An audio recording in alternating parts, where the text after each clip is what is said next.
खाता है। तो गोपियां कहते हैं लाला का दिन हाथ लगा दूंगी, बहुत हो गई तेरी। तो भगवान घर जाते हैं, कितने सरल है। अब आ गई महाराज शरद पूर्णिमा। भगवान ने चूंकि वचन दिया था, जो कात्यायनी महामाई की पूजा करती थी गोपियां, कि आप सबका मनोरथ पूर्ण करेंगे। तो भगवान के मन में, वैसे तो भगवान अमना है, लेकिन रास की लीला का मन बना। तो बाबा लिखते हैं भगवान पितम शैलम भागीश्वरी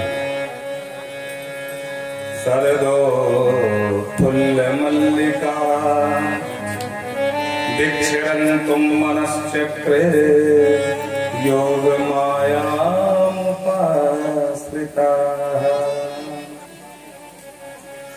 भगवान अवतार उस शरद पूर्णिमा की रात्रि में भगवान ने रास की योजना बनाई।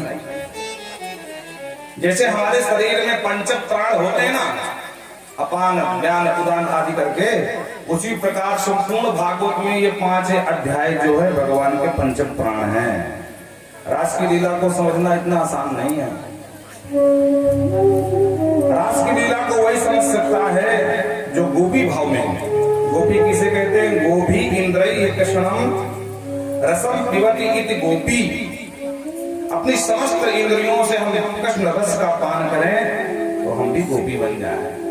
आंखों से अगर दर्शन करना है, ठाकुर जी के श्रृंगार का दर्शन करें, ठाकुर जी के तिलक का दर्शन करें, ठाकुर जी के कपोल का दर्शन करें, उनके अलकावलियों का दर्शन करें।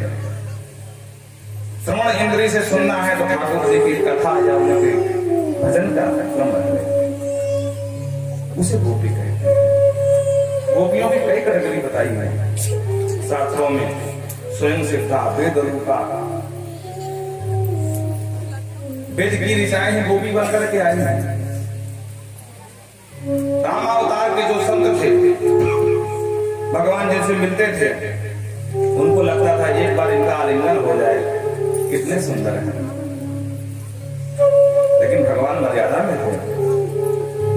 भगवान ने मानो सबको तृप्त करने के लिए ये वचन दिया कि इस जन्म में तो नहीं, इस अवतार में नहीं, लेकिन अगला अवतार जो मेरा होगा राम कृष्ण का, उस अवतार में हम सब तुम्हारा लिंगन करेंगे। भगवान इतने सुंदर थे कि शूर्पणखा की नाक कान काट दी और उल्टे पैर भगी है तो अपने भैया खरदूषण से शिकायत कर दिया। खरदूषण ने 14,000 सेना लेकर के दौड़ कर आया मारने के लिए। भगवान ने कहा देखो राक्षस का कटक आ रहा है, और सीता जी पहली बार देखेंगे डर जाएंगे, इसलिए तुम लेकर के देवी को गुफा में चले जाओ, इनसे हम निपटेंगे। भगवान अकेले हैं और सम्मुख आ गए। राक्षस सैनिकों ने कहा सरदार आदेश हो आक्रमण करें। तो खरदूषण कहता नहीं भैया, दोनों भैया थे। बोले रुको रुको रुको, बोले क्या हुआ? बोले वस्तुतः है हमारा शत्रु है, इसमें कोई संदेह नहीं है, इसको मारने हम आए हैं, लेकिन इसको देखने के बाद हम मारने की इच्छा नहीं है। इससे जाकर कहो कि अपनी देवी हमको दे दे और लौट जाए, हम इसको जीवन दान दे रहे हैं। खुद कहता है यद्यपि भगिनी की है कुरूपा बदलायक नहीं पुरुष। अब बोलो हड्डी का भैया भी हो, उसकी बहन के नाक कान काट के मरने और मारने में चालू हो जाएगा। और भी राक्षस प्रवृत्ति, तामसी शरीर वगैरह नहीं भाई, पद लायक नहीं पुरुष, अनुपम पुरुष है भाई। इससे अच्छा सुंदर पुरुष आज तक मैंने देखा नहीं। शत्रु बहुत देखे पर इतना सुंदर शत्रु पहली बार देखा। तो कैंसिल कर दिया। बोलो राधे राधे। तो भगवान पिता रात्रि सरदो फुल्ल मल्लिका वीक्षरन्तुम मनश्चक्रे योग माया मुपास्थिता। भगवान ने योग माया का आश्रय लिया। बेला चमेली कनेर आदि के जो पुष्प हैं विकसित हो गए। वर्षा विगत शरद ऋतु आई। वर्षा में तो ये होता है कि भाई पूरी प्रकृति कहते हैं मटमैली रहती है, कीचड़ होता है, लेकिन जैसे वर्षा हो जाती है तो जलाशय शुद्ध हो जाते हैं, उनका जल निर्मल स्वच्छ हो जाता है। और शरद ऋतु में कहीं ना कहीं कामदेव बहुत ज्यादा शक्तिशाली होता है। बोलो राधे राधे। तो आज भगवान ने पहली बार बांसुरी बजाई, कहते हैं जगो कलम वाम प्रसाम मनोहरम। ऐसी बांसुरी बजाई कि सारी गोपांगनाएं बांसुरी सुन करके और सबने भूली अपना भान, जो बांसुरी की पड़ी कान कान सब भूल गई भान। निसम गीतम तदन निसम गीतम तदन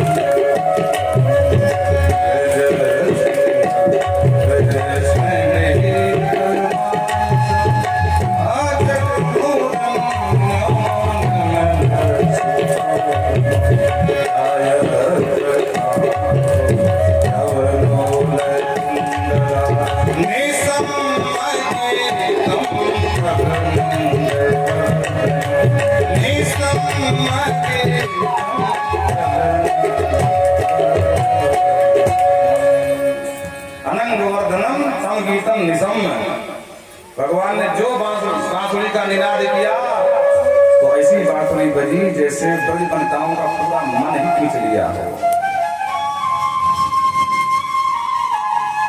सबके मन मन से हरे धर्म काहू, ये स्थिति बन गई महाराज। अनंग वर्धनम, अनंग राम कामदेव का, क्योंकि बाबा ने जब जला दिया तो अनंग बन करके ही सब पे व्याप्ता शुक्र के रूप में। बड़े ध्यान से सुनिएगा, गंभीर विषय आ रहा है। अनंग वर्धनम, जो गोपी जो काम कर रही थी सब काम छोड़ छाड़ के कोई दोहनी कर रही थी, तो दोहनी फेंक फांक के महाराज बन की तरफ भागी। कुछ गोपियां लीला पोती कर रही थी। बाबा सुखदेव स्पष्ट कहते हैं लिम्पंतः प्रपंचन्त्योन्या कंचनांजस्य लोचने, अंजनस्य लोचने। एक देवी तो लीपा पोती कर रही थी। काई की लीपा पोती महाराज, लीपा पोती लीपा पोती एक होती जो घर लीपा जाता है, पर आजकल तो लीपा पोती काम ही बंद हो गया हमारा। हर घर में प्लास्टर और टाइल्स, तो लीपा पोती ढंग रही। तो ये कौन सी लीपा पोती कर रही है? बोले महिलाओं का एक बहुत ही प्रिय लीपा पोती का कार्य है। इसमें पाउडर आती है, हाँ वो लीपा पोती कर रही थी। तो एक कपोल पर के क्रीम लगाया था, एक ने गिलाई बगैर बेचारी भागी। निसम गीतम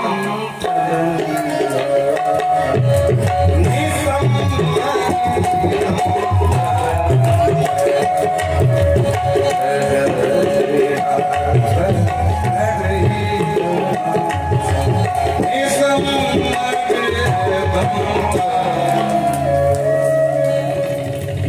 एक गोपी काजल लगा रही थी, तो हाथ में डबिया काजल की खुली, एक हाथ से लगा रही थी, एक हाथ में लगाई, एक में लगाए बगैर हाथ में डबिया दबाए भागी चली गई। धाए धाम सब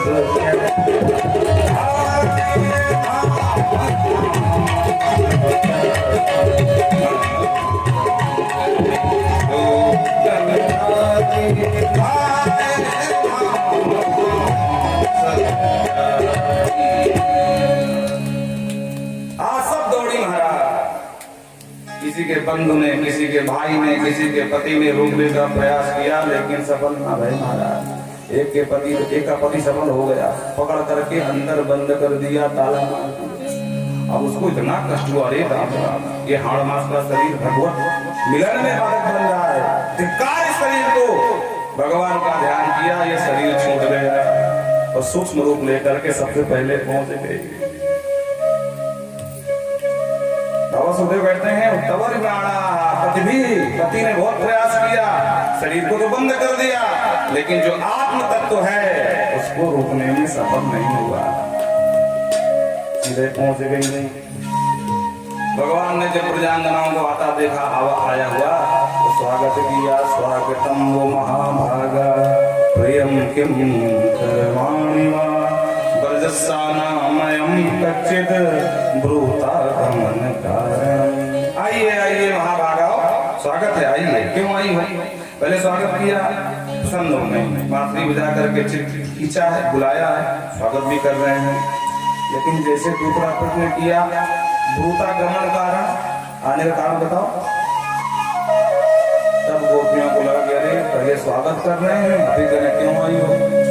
ये तो ऐसे ही बोल रहे हैं जैसे किसी ब्राह्मण को पंडित जी कल पूर्णमासी है, आपका निमंत्रण है, ठीक है, जजमान आ जाएंगे। और दूसरे दिन पंडित जी पहुंचे, आप बोलो महाराज आने का कारण, बोलो राधे राधे। तो पंडित जी पे कहा बीते कि महाराज मूर्ख कल कहा निमंत्रण है, घर में भी बोल दिया मैं भोजन नहीं करूंगा, घर का होटल बंद हो गया होगा, और ये पूछ रहा क्यों आए हो? बोलो जय सिया राम। भगवान कहते क्यों आई हो? भगवान बोले अच्छो दृष्टुम बनम, वन देखने आई हो? तो पिताओं ने कहा ओहो कुस्मितम, सुंदर सुंदर जो फूल से आच्छादित ये प्रकृति है, दर्शन करने आई हो? तो फिर राकेश का पंडितम, शरद पूर्णिमा की चांदनी रात देखने आई हो? तो कौन कहा? मानो कहना चाहती है कि ये रात, ये वन, ये पूर्णिमा इसके पहले कई बार आ चुकी है, हम देख चुकी हैं, पहली बार थोड़ी देख रही है। तो क्यों चली आई हो देवियों? अपने पति, भाई, माता पिता सबको त्याग करके चली आई, गलत बात, लौट जाओ, तुम समझाते हैं। गोपिकाओं ने समझ लिया कि ये हमको ज्ञान देंगे, इनको जवाब देना चाहिए। स्पष्ट बोलते हैं मैवं विभोर हति भगवान गवितुम न संसह संत्यज्य सर्व विषयस्तव पाद मूला, तव पाद मूलम संत्यज्य सर्व विषयास। सरकार हम सब कुछ छोड़ करके आपके पाद मूल पाद चरण में आ गए, शरणाश्रित हैं हम। इसलिए प्रभु भक्ता भजस्य दुर्वग्रह मातरिस्मान, हमारा आप भोग करो ना, तेजस हमारा प्रताप मत करिए, क्योंकि ये सरावर आज कठिनाई राम कृपा भी मुक्ति के इतना समीप हम आ गए हैं, और जिसको मुक्ति देना है वही कह रहा लौट जाओ लौट जाओ, ये तो कोई बात नहीं है। अगर हम आपके लायक नहीं थे, यहाँ तक पहुंचने के लायक नहीं थे, तो आपने हमको बुलाया क्यों? बोलो राधे राधे। पहले आपने लिस्ट में नाम दे दिया, सुनो भैया कल पदक देना है, अमुक खिलाड़ी को नाम दिया जाएगा, जब खिलाड़ी पहुंच गया बोले भैया क्यों आया? तो लौट जाओ, गलत बात। देवो यथादि पुरुषो भजते मुमुक्षुम, देवताओं का भजन करने का यही आश्रय होता है कि मुमुक्षु, हम लोग मुमुक्षु क्यों बने? मुमुक्षु मतलब मोक्षम इच्छा है, मोक्ष की इच्छा है, तभी तो आप मुमुक्षु बन करके हम आपके पास आए हैं। भगवान बोले हमारी याद आ रही थी क्या? जाओ मेरे गीत गाना। गोपिकाओं ने कहा अब आ गए कैसे जाएं? भगवान को चिंता मत करो, तांगा एक कुछ बुला दूं, उसी में बैठ कर चले जाओ, पर घर जाओ, घर में बाहर निकलना ठीक नहीं रहा। तब उन्होंने जवाब दिया कि तांगा एक तो बुला दोगे, पर घर में काम कैसे होगा? ग्रहण करते क्यों?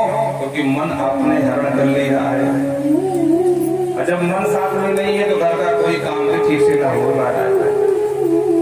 कभी कभी आपने विचार किया होगा कि आना है पंडाल में, भागवत कान में सुनाई भी पड़ रही है, तो मन कहीं और भटक रहा है, तो यहीं से निकल गए। किसी ने कहा भैया इधर कहाँ जा रहा? अरे बोले भैया मैं भागवत सुनने जा रहा। बोले भागवत के पास निकल गए तुम? अरे राम राम, मेरा मन मेरे साथ नहीं था, इसलिए मुझे याद ही नहीं रहा, फिर लौट के आए।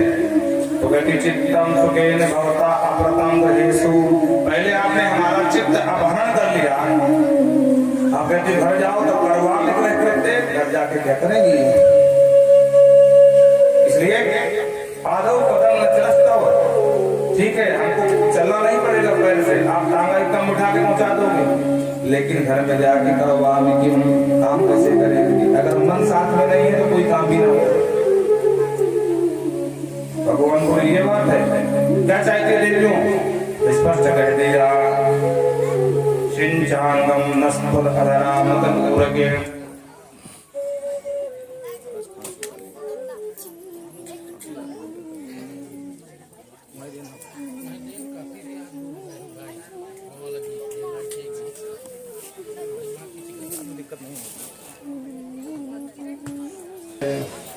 सिंचांगम नस्पुत अधरा अमृत पूर्ण के। हे प्रभु, हमको अपने अधरा अमृत से सिंचन कर दो। अधरा अमृत का मतलब धारा अमृत न हो, अधरा अमृत है जो धारा में अमृत उपलब्ध न हो, वाको नाम अधरा अमृत। बोलो राधे राधे। हासा वलोक कल गीत छाग्निन, हमारे अंदर कामदेव दबे हुए बैठे थे और आपने बांसुरी में कान फूंक करके उस कामदेव को जागृत कर दिया है। अब अपने अमृत से सिंचन करो, नहीं तो ये ज्वालामुखी बन करके हमको जला देगा। आप सब जानते हैं, बहुत माताएं हैं, पूर्व काल में होली में आग आती थी, होली की जब जलती थी तो आग लेकर आती थी और साल भर उसी आग को बचा के रखती थी। जब काम हो जाए तो चूल्हे में राख दबा करके रख दे और दूसरे दिन उसको निकाल करके और 2-4 फूंकनी से मारे, फूंक और पूरी आग लग जाए महाराज। तो कहते हैं हमारे अंदर ये आग दबी हुई थी मिलन की, और आपने बांसुरी बजाई, फूंक मारी, और उससे क्या हुआ, हमारी आग बिल्कुल प्रज्वलित हो गई, छाग्नि, हृदय सल्ली हो रहा। इसलिए हमें अपना देखो, भगवान अपनाने से पहले आजमाना चाहते हैं कि सांसारिक कोई इसके मन में इच्छा तो नहीं है? अगर हम 10 रुपया किलो का टमाटर भी लेते हैं तो देख लेते हैं भैया ये कच्चा तो नहीं है, ज्यादा गला तो नहीं है? तो भगवान का दिव्य धाम देना चाहते हैं, मोक्ष देना चाहते हैं, तो हम परीक्षा तो लेंगे। अंत में भगवान ने परीक्षा लिया और गोपियां सब परीक्षा में पास हो गई। सुखदेव बाबा ने कहा बाहु प्रसार करा दे। भगवान ने रास्ता आरंभ कर दिया, बाहु फैला करके जितनी गोपियां उसने भगवान कृष्ण बने। लेकिन नाचते नाचते नाचते महाराज क्या हुआ कि जितनी गोपियां थी सबको आ गया अभिमान। देखो देखो त्रिभुवनपति वो अपने सारे पर ठुमका लगवा रहे हैं और साथ कहते हैं जहां आया अभिमान वहां से भागे भगवान। भगवान ने देख लिया कि इनके अंदर अभिमान का अंकुर उदय हो गया है। अगर तत्क्षण इस अंकुर को नहीं उठाया गया तो नुकसान कर सकता है। जैसे नारद जी का अभिमान का अंकुर आ गया तपस्या का, तो भगवान ने पूरी योजना बनाई उखाड़ने के लिए। विश्व मुनि का समुद्र मुनि भगवान सीधी कन्या, तो भगवान ने वहां से राधा जी को साथ में लिया और सबको छोड़ दिया। क्यों? क्योंकि राधा जी को तो मान है कि देखो देखो सबको तो छोड़ दिया पर मुझे नहीं छोड़े, पर सबको अभिमान था। तो राधा जी को पकड़े रहे। कुछ दूर चले, राधा जी कहती न पा रहे हम चल, तुम एक नैया अब मैं चल नहीं पा रही, मेरे पैर थक गए। भगवान को नहीं चल पा रहे, बिल्कुल बोलना। तो इस कंधे में हार हुई काम, मेरे कंधे पर बैठ जाओ, नहीं पीछे से गोपियां ढूंढती ढूंढती आ जाएंगी। हाँ बोले ये ठीक है, बोले बैठो। भगवान ने कंधा झुकाया, बैठने को हुई। भगवान समझ गए अभी तक इनको मान था, अब इनको भी अभिमान आ गया, तो यहाँ पे छोड़ करके इनको भी भाग लेंगे। बोलो राधे राधे। देखो प्रेम में मान का तो सम्मान है पर अभिमान का सम्मान बिल्कुल नहीं है। जैसे मान लो तुम्हारी धर्म पत्नी का नाम गीता हो, रात में आप सो रहे हो, बड़बड़ाना शुरू कर दो नीता नीता नीता, तो सुबह तुम्हारी क्या दुर्दशा होगी जरा सोच के देख लो। बोलो राधे राधे। किसी का नाम है मान, ये हमारे रहते दूसरे नाम तुमने कैसे किया भाई? जब चक्कर क्या है? तो ये मान है। मान का स्थान प्रेम में है पर अभिमान का स्थान प्रेम में नहीं होता। तो अभी तक मान था तो राधा जी को साथ में लिए रहे, अब आ गए इनको भी अभिमान की देखो देखो मुझे कंधे पर उठाने को तैयार है पर मुझे छोड़ने वाले नहीं है, मतलब मेरे बगैर नहीं रह पाएंगे। भगवान बोले अच्छा इनको भी अभिमान हो गया, तो भगवान उनको भी त्याग दिए, वो अदृश्य हो गए। गोपियां ढूंढती ढूंढती आई, रोती रोती महाराज राधा जी भी विलाप कर रही थी। और इसी को गोपी गीत के माध्यम से बाबा सुखदेव ने गाया है। आइए हम आप भी 2-4 श्लोक गोपी गीत के स्मरण करें, उसके बाद कथा तो बहुत है, आगे बढ़ना चाहते हैं पर भगवान की कथा इसी की बढ़ने नहीं दे रही। बोलो राधे राधे।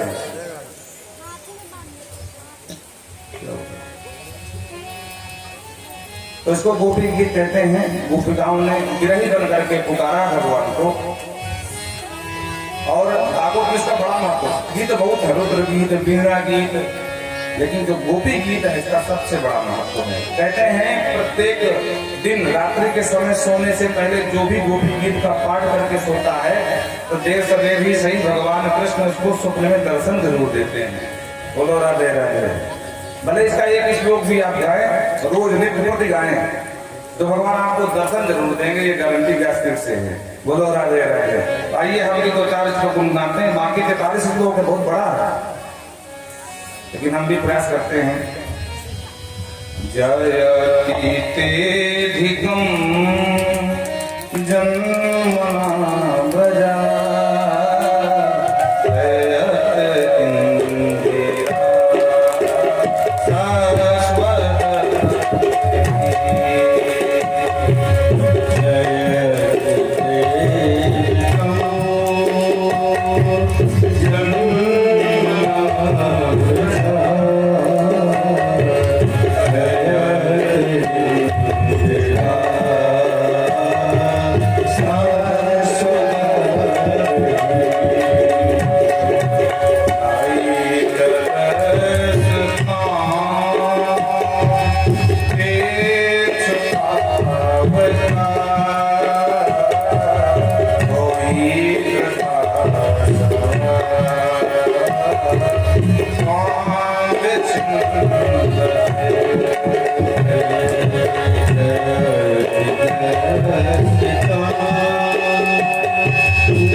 भगवान को पुकारती हैं, नखर गोपिका नंदन, हे गोपिका नंदन, तुम गोपिका मतलब यशोदा जी के पुत्र हो ही नहीं सकते।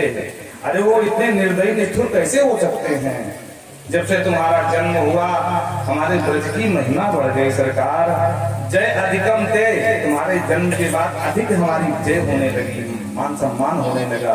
अरे जो चंचला लक्ष्मी थी वो भी चपल बन करके, निश्चल बन करके हमारे ब्रज में स्थान ले लिया है। काली के फड़ाली के जहर से आपने बचाया, इंद्र के कोप से बचाया। तो क्या अपने बिरहासुर से मानना चाहते हो इसलिए हमें दर्शन दो। अखिल देही नाम अंतरात्मदृक्। अगर तुमको लगता हो कि नहीं नहीं हम मुंह से बोल रहे हैं कि हम सुधर गए अब दोबारा घमंड नहीं करेंगे, तो अखिल अंतरात्मदृक् आप सबके अंतरात्मा में बैठे हो, हमारे अंदर झांक के देख लो कि हम सही बोल रहे हैं या ऊपर से बोल रहे हैं। भज सके ए सके भवत किंकरी, हम तुम्हारी दासी हैं। प्रण चानुगम, हम आपकी दासी हैं, किंकरी हैं। हमने सुना है प्रणत देहिनाम पाप कर्षणम, जो प्रणत जन हैं उनके समस्त पाप नष्ट हो जाते हैं। तो क्या हमारे पाप नष्ट नहीं हुए? हमें दर्शन नहीं दोगे? इस तरह से बहुत ही प्यारा प्रसंग है। थोड़ा समयाभाव होने के कारण ज्यादा विस्तार में नहीं जाएंगे क्योंकि हमको आगे बढ़ना है। और कहते राजन रुदु सुस्तुरम, राजन कृष्ण दर्शन लालसा, फूट फूट के रोए। रुदु सुस्तुरम बहुवचन लगा दिया यहाँ पर, फूट फूट के रो रही हैं। भगवान को लगा कि अगर अब नहीं गया तो ये प्राणांत कर लेंगे। तब भगवान आ गए और भगवान ने सबको सांत्वना दिया। और इसी रात में कहते हैं भगवान भोले बाबा भी भवानी के साथ मिलकर के आए और दिव्य रास को प्रारंभ किया। नारायण ब्रज भूमि को सुरपत नावत मात, और यहाँ आय गोपी भये श्री गोपेश्वर। वृंदावन के रास में पहुँचे जाय महे, और मिल सखियन के संग में कर गोपी को।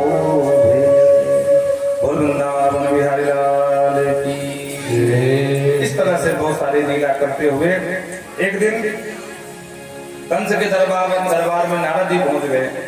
तो नारद जी को आया देखा तो कंस ने गुरुदेव का स्वागत किया। अहो भाग्य हमारे गुरुदेव समय पर पधारे। नारद जी ने पूछ लिया, राजन आजकल क्या समस्या है? तुम्हारा पूरा मुख मंडल उदास है, क्या बात है? तब कंस ने कहा, गुरुदेव आप सब जानते हैं जब से वो आकाशवाणी हुई और अपने बहन के 6 बेटे मार दिया, और 8वें में पता नहीं कब कैसे वो कहाँ पैदा हो गया। आकाशवाणी बोली यही होगा तुम्हारी बहन के पेट से, और भगवान जाने वो बिटिया पैदा हुई, वो बिटिया बोली पैदा हो गया महाराज, और मुझे पता ही नहीं कहाँ पैदा हो गया, मैं उसी के चक्कर में घूम रहा हूँ। नारद ने कहा, रे कंस तू बहुत भोला है भाई, तू नहीं जानता है वो कहीं और पैदा नहीं हुआ, आप तो तेरे जेल खाने में देवकी के पेट से ही पैदा हुआ है। गुरु जी क्या कह रहे हो? बोले सही कह रहा हूँ। तब बताया, यशोदाया सुताम कन्या, अरे जो देवी आई थी ना कन्या, यशोदाया सुताम कन्या देवक्या कृष्ण में वचा। अरे वो देवी यहाँ की नहीं, यशोदा की बिटिया है, और जो उसके यहाँ पल रहा कृष्ण है वो है देवकी का लाला। बोलो राधे राधे। नारद जी जहाँ न सीख जाओ हम उधर उधर के महाराज ये काम करते हैं, और करते वही जो भगवान चाहते हैं, क्योंकि भगवान चाहते थे कि आप युद्ध होना चाहिए भाई। तो नारद जी पहुंच गए। जब अवतार लेना था तो नारद जी को बलि का बकरा बना करके श्राप लेकर के नारद जी से अवतार ले लिए। बोलो राधे राधे। नारद जी को संतों कहते हैं नारद। बोलो राधे राधे। अरे जिसकी बात को भगवान भी रद्द न करे वहाँ को नाम नारद। तो नारद जी ने बता दिया, जो बताया रामम तो रोहिणी पुत्र है, जो रोहिणी का लाला बैठा पड़ा ना, राम बलराम जी, वसुदेव देव की प्यार, वो भी इसी का बेटा है। अरे राम राम इतना बड़ा विश्वासघात, आज मार ही डालूंगा वसुदेव को, लाओ बंदी बनाकर वसुदेव को काट डालो इसको। नारद जी बोले, मूर्ख क्या कर रहा है? अरे बाप और माँ को मार डालेगा, बेटा कभी हाथ नहीं आने वाले। ऐसा कुछ कर कि उनको आना ही पड़े। तो गुरु जी क्या करो, बाप को बंदी बना ले, मार मत। लेकिन ओ गुरु जी आप गुरु हो तो ऐसा हो भाई। बोलो राधे राधे। तुरंत आदेश दिया, बंदी बना लो तुरंत दोनों को, और बंदी बना के फिर जेल खाने में डाल दिया। गुरु जी अब क्या करूं? बोले देखो बच्चों को मेला ठेला देखने की बहुत ज्यादा पड़ी होती है। समझ गया गुरुदेव, समझ गया। अक्रूर जी को बुलाया और बोले, अक्रूर तुम जाओ सीधा वृंदावन। अक्रूर जी समझ गए वृंदावन नीच की, जब नीच व्यक्ति ज्यादा झुकने लगे तो समझ जाओ। अक्रूर जी को पानी हाथ पकड़ करके सिंहासन पर बिठा रहा। अक्रूर जी ने पूछा, सरकार कोई आज्ञा है? बोले हाँ। आजकल हमने बड़ा नाम सुना है, हम मेला लगवाना चाहते हैं, यहाँ बड़े बड़े मल्ल युद्ध वाले पहलवान आएंगे, अपने दांव पेंच दिखाएंगे। और आजकल ब्रज में 2 पहलवान हुए हैं नंद के भवन में, एक को नाम बलराम, एक को नाम कृष्ण। उन दोनों को लाना तुम्हारी जवाबदारी। बोलो राधे राधे। मनोरथं करोत्युच्चैर् जनो देवहतायपि युज्यते हर्षशोकाभ्यां तथा आज्ञां करोमि वाम। मनोरथान, राजन व्यक्ति मनोरथ तो बहुत पालता है बड़े बड़े, पर हर्ष तो क्या हर्ष होगा उनसे कि शोक होगा, ये देवता अपि देवताओं के हाथ में होता है। ठीक है, तथा आज्ञा करोमि, आप मेरे राजा हो, आपकी आज्ञा में पालन करूंगा, मैं जाऊंगा लेन दूंगा तो। बोलो राधे राधे। स्पष्ट कह दिया। प्रातः काल कंस का रथ लिया और सीधे पहुंच गए वृंदावन। ददर्श कृष्णं रामं जपजे गोदोहनं गतो पीत नीलांबरधरो शरद अम्बुज क्षणः। पीत और नीलांबर दोनों भाई बलराम कृष्ण रामव दोनों भाइयों को देखा। बलराम जी का नीला वस्त्र है, नीलांबर कहलाते हैं, जिसका नीला अंबर वो नीलांबर। अब भगवान का पीत अंबर, पीत यस्य अंबरहा सा पीतांबरहा, तो भगवान पीतांबरधारी हैं, बड़े भैया नीलांबरधारी हैं। दोनों भैयाओं का दर्शन किया। गोदोहन को जा रहे थे, चाचा जी को आया देख करके दोनों भाइयों ने किया प्रणाम। भगवान ने पूछा चाचा जी आने का कारण, तब चाचा जी ने पूरी राम कहानी सुनाई। प्रभु कंस ने आपको बुलावा भेजा है, जवाबदारी मुझे सौंपी है, आपके मारने की योजना है। भगवान बोले दादाजी ये बात माँ को न बताना, अब बाबा को न बताना, नहीं जाने नहीं देगी, बाकी हम समझ लेंगे। लेकर के घर गए, रात्रि विश्राम किए, रात्रि में दरबार होता रहा। धीरे से मौका पा करके अक्रूर जी ने कह दिया नंद बाबा हमारे राजा ने आपके दोनों छोराओं को बुलाया है, कल मेला है, पहलवानी भी होगी।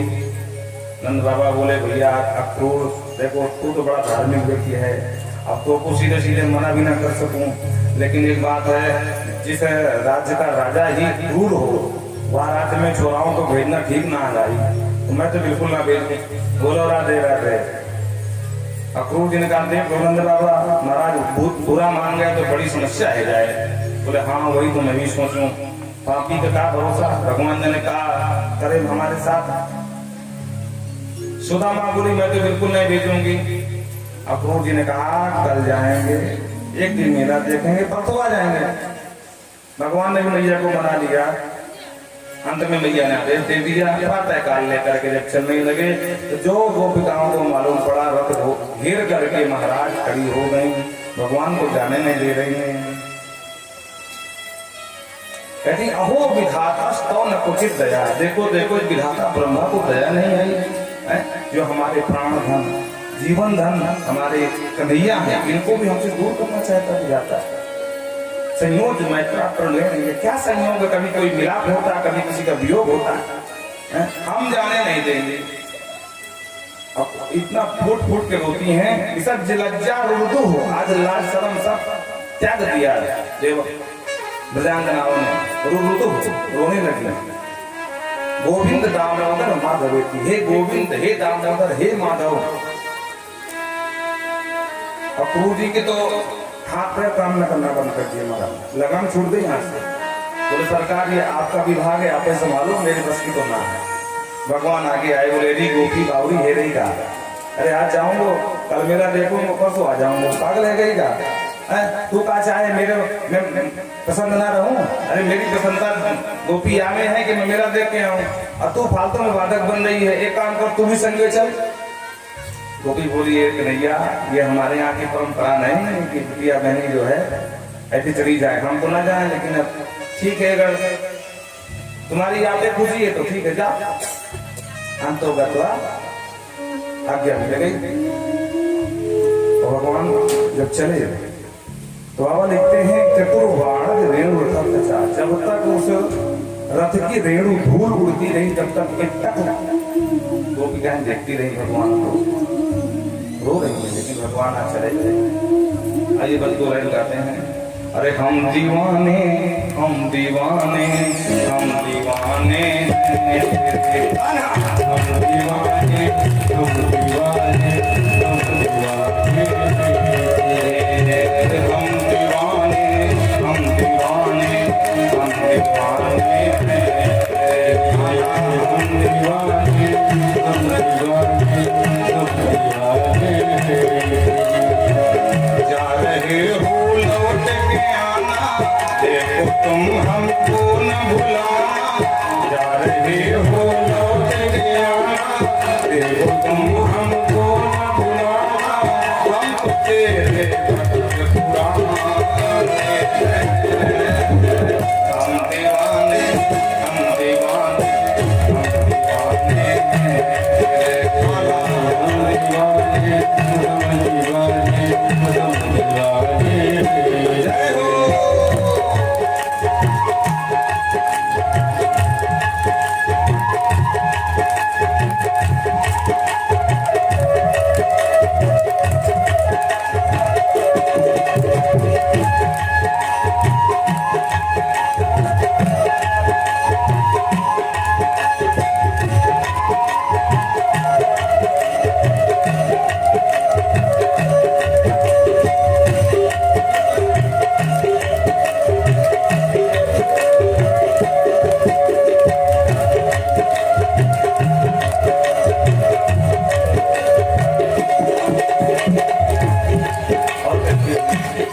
वो घर घर में जाकर माखन चुराना वो घर घर में जाकर माखन चुराना बहुत याद आएगा वो तेरा जमाना बहुत याद आएगा वो तेरा जमाना मैं तो रुक जाऊं मुझे तो बुलाना मैं जो रुक जाऊं मुझे तो बुलाना बैठ यमुना तट पर ये बंसी बजाना बैठ यमुना तट ये बंसी बजाना जा रहे हो लौट के आना देखो तुम हमको न भुलाना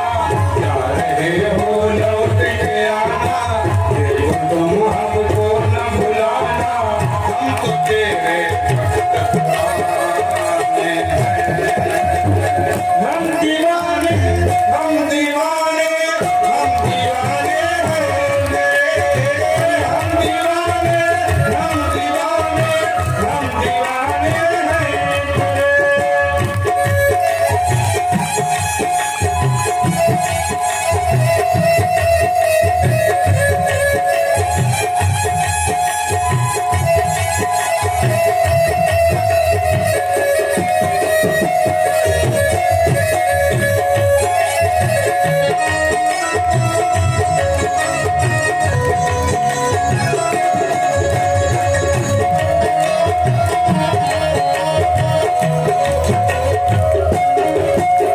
तुम्हारे बिना हम रह ना सके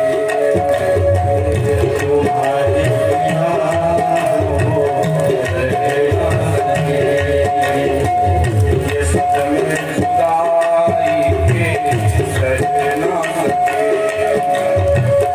ये सदमे जुदाई के सह ना सके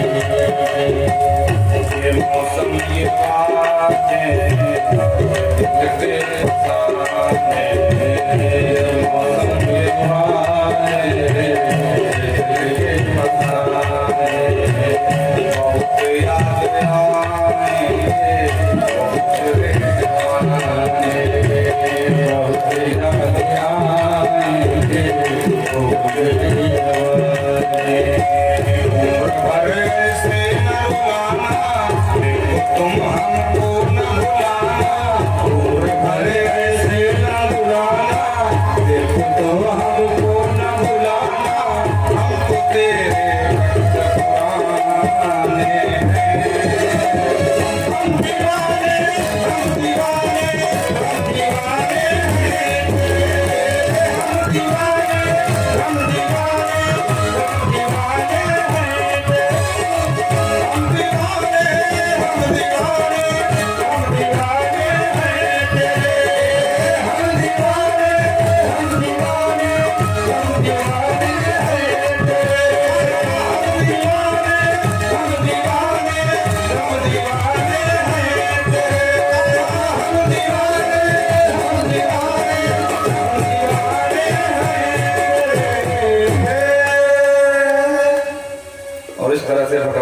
पहुंचे सीधा। शाम तक हम मथुरा पहुंच गए। रास्ते में जो भी मिलता है भगवान को प्रणाम करता है, उनका माल्यार्पण करता है, क्योंकि सब जानते हैं कि अब इस पापी के अंत होने में समय ना है। जगह जगह भगवान का सम्मान होता है। देखो आने वाली पार्टी का लोग पहले से हवा समझ जाते हैं, उसका सम्मान शुरू कर देते हैं कि सत्ता की डोर इन्हीं के हाथ में वाली है, आने वाली है। बोलो राधे राधे। जब ब्रजवासी साथ में गए थे नंद बाबा के संग में भगवान के, तो ब्रजवासियों को पता चला कि भैया या के मामा लगे महाराज कंस। तो ब्रजवासी बोले जा दादी के पहले बता दे तो ठीक ठाक कपड़े में पहन के आते, हम तो सामान्य से बच्चे बने कपड़े पहन के चले आ गए। अब तेरी भी नाक कटे हमारी सो कटे। भगवान बोले कपड़े चाहिए, बोले और नहीं तो कहा, तो चिंता मत करो हम व्यवस्था करते हैं। कैसे करे लाला? तो सामने से धोबी चला रहा था जो कंस के दरबार में महाराज कंस के ही कपड़े धो करके प्रेस करके देने जा रहा था। भगवान पास में पहुंचे, बोले मामा जी राम राम। और धोबी आम पाड़ के देखे, ये मेरा भांजा कब से कहाँ पैदा हो गया भाई है? आज से पहले आगे सकल सूरत का बहुना देखी, पहली बार देखी, सीधे सीधे मामा बोल रहा। धोबी ने पूछा कौन है भैया? तो भगवान ने बताया मामा जी यहाँ के जो महाराज है ना वो हमारे मामा जी लगे और हम है कन्हैया वृंदावन वाले। तो मामा के गांव के सभी लोग मामा लगे, तो अभी मामा लगे। तो भी बोला हो तो तू है काला काला मोरने वाला। अरे मूर्ख, तुझे पता नहीं तेरे मामा ने मेला देखने के लाने ना बुलाए हो, तुझे मारना है उनको। भगवान बोले मामा जी वो तो बाद में देखी जाए, पहले जो कहें सो सुनो। तो क्या बोले कपड़े तुम्हारे बड़े जोरदार हैं, हमारे ब्रजवासियों के पास ठीक ठाक कपड़े ना है, तो मामा के भी नाक कटे और हमारी भी कटे, क्या भेष में बन के। तो ये कपड़े अगर हमको मिल जाए।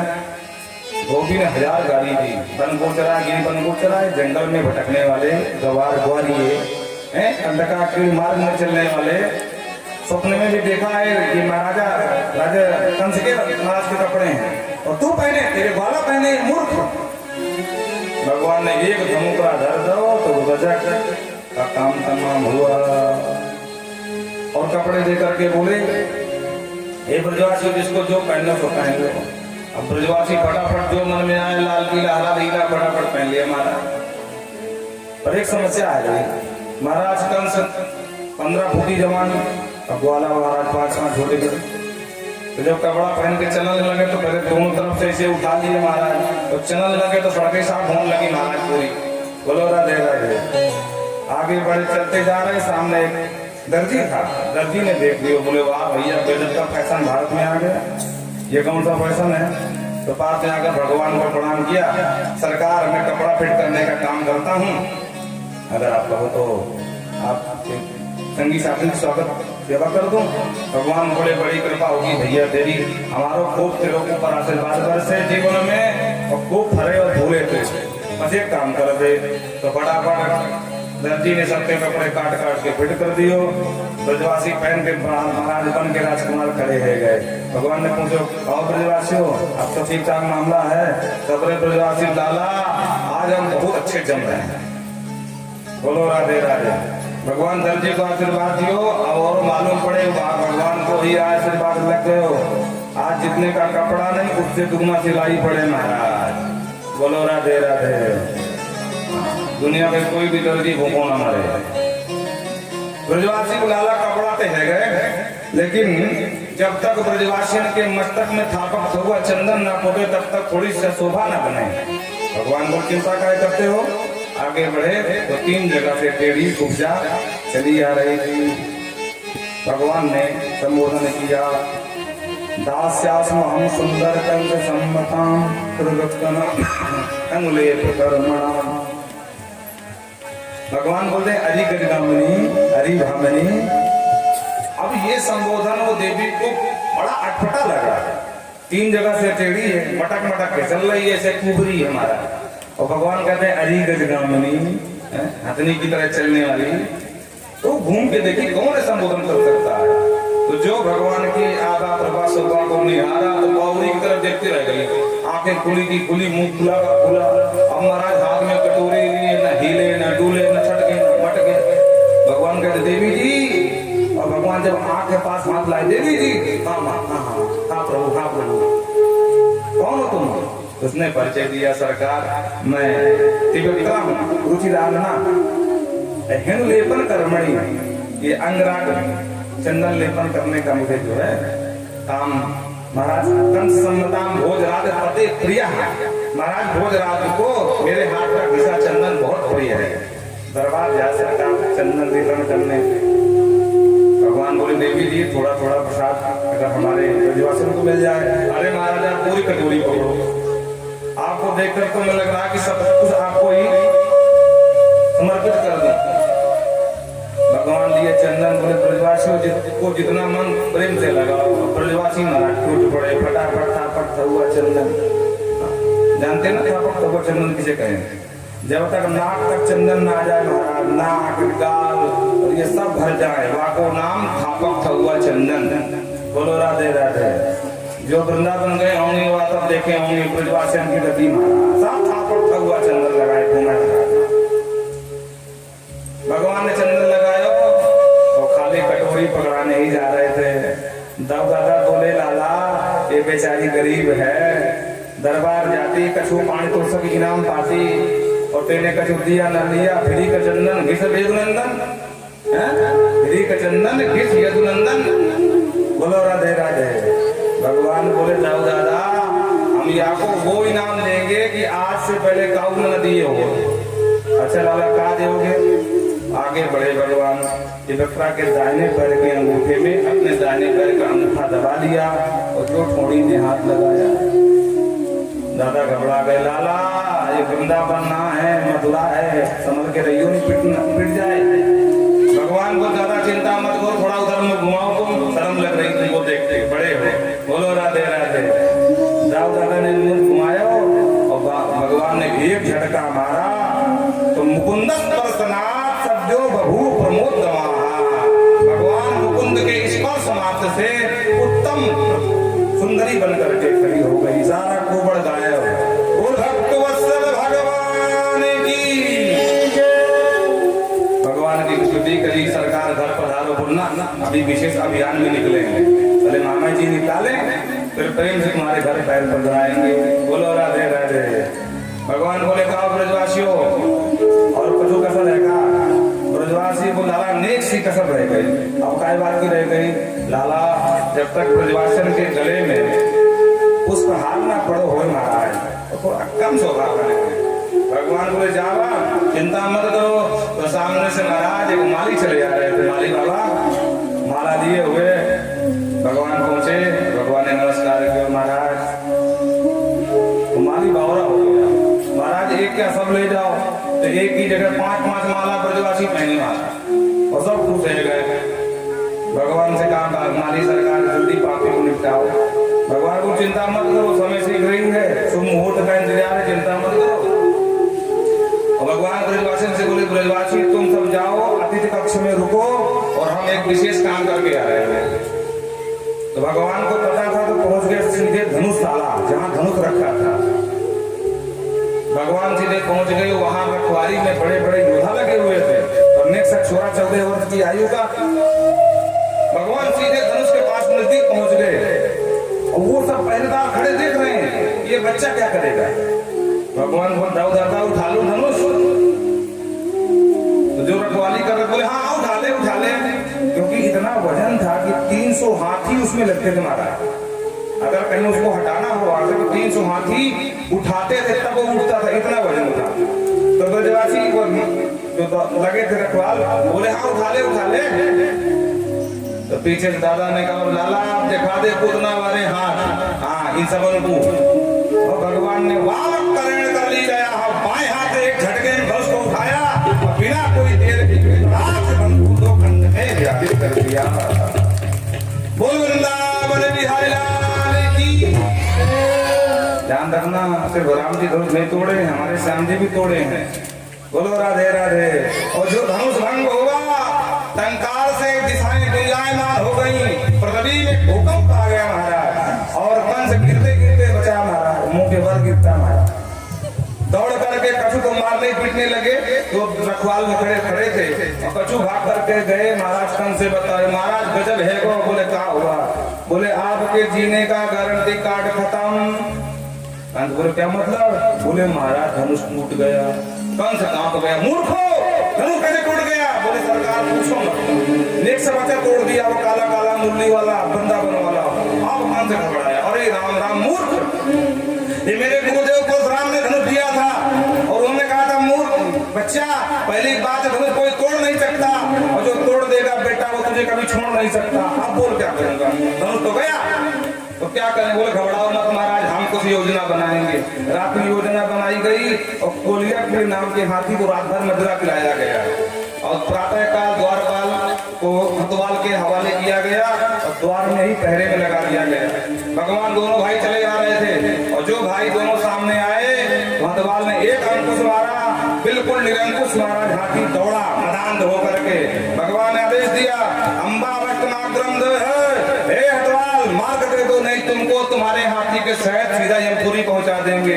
अंत में भगवान ने दोनों हाथी के दांत पकड़े और पकड़ कर चकरखन्नी की तरह घुमाया, घुमा करके पटक दिया। तो कुलिया पेड़ का भी काम तमाम हो गया। बोल कुलिया पेड़ मगर भगवान हाथी के दोनों हाथ हाथ में ले लिए, एक हाथ दाऊ दादा को पकड़ा। दादा जब गेट में खटपट है अंदर भगवान जाने काय होए, तो एक तुम पकड़ो एक हम पकड़े, हो सके अंदर बैटिंग करने का नंबर आ जाए। बोलो राधे राधे, तो बैठ हाथ में होना चाहिए ना भाई। सीधे अंदर गए तो स्थल पोषण चाणूर मुष्टि सब दौड़ करके भगवान के ऊपर टूट पड़े। तो दो से भगवान लड़े, दो से बलराम जी लड़े। अंत में दोनों को पोषण को कूट दिया महाराज को और अंत में जाकर के सिंहासन पर बैठे हुए मामा जी को जाकर के नीचे गिराया, केस पकड़ करके याद कराया, याद कर मामा जब मेरी माँ को छोड़ने जा रहा था तूने बाल पकड़ करके नीचे गिराया था, वो दिन याद कर और मृत्यु का भय दिखा करके मृत्यु होती कैसे जब देख और जाकर के एक सीढ़ी पर धमुका दो तो कंस भी रहे। बोल कंसवर्धन भगवान की जय। इसके 8 भैया और थे, भगवान से लड़ने के लिए आए पर अकेले बलदाऊ जी महाराज ने सबको निपटाए। इसकी जो पत्नियां थी अष्टी प्राप्ति वो अपने पिता कंस के यहाँ भाग कर जरासंध के यहाँ चली गई। इस प्रकार से सबसे पहले अपने नाना जी को मुक्त कराया, फिर माता पिता को मुक्त कराया, नाना जी को राजा बनाया। क्यों? क्योंकि भगवान ने कहा देखो नाना जी हमको ये जाति का श्राप लगा है, हम राजा नहीं बन सकते हैं, राजा आप रहोगे, सचिव हम रहेंगे। बोलो राधे राधे। काम हम आप संभालोगे, बाहर काम हम संभालेंगे। इस प्रकार से आज भी समाज में जो बुजुर्ग है उसको आप मुखिया बना दो, लेकिन बुजुर्ग दौड़ नहीं सकता बेचारा, वो आपको अनुभव प्रदान कर सकता है क्योंकि आपसे ज्यादा बसंत देखे हुए हो।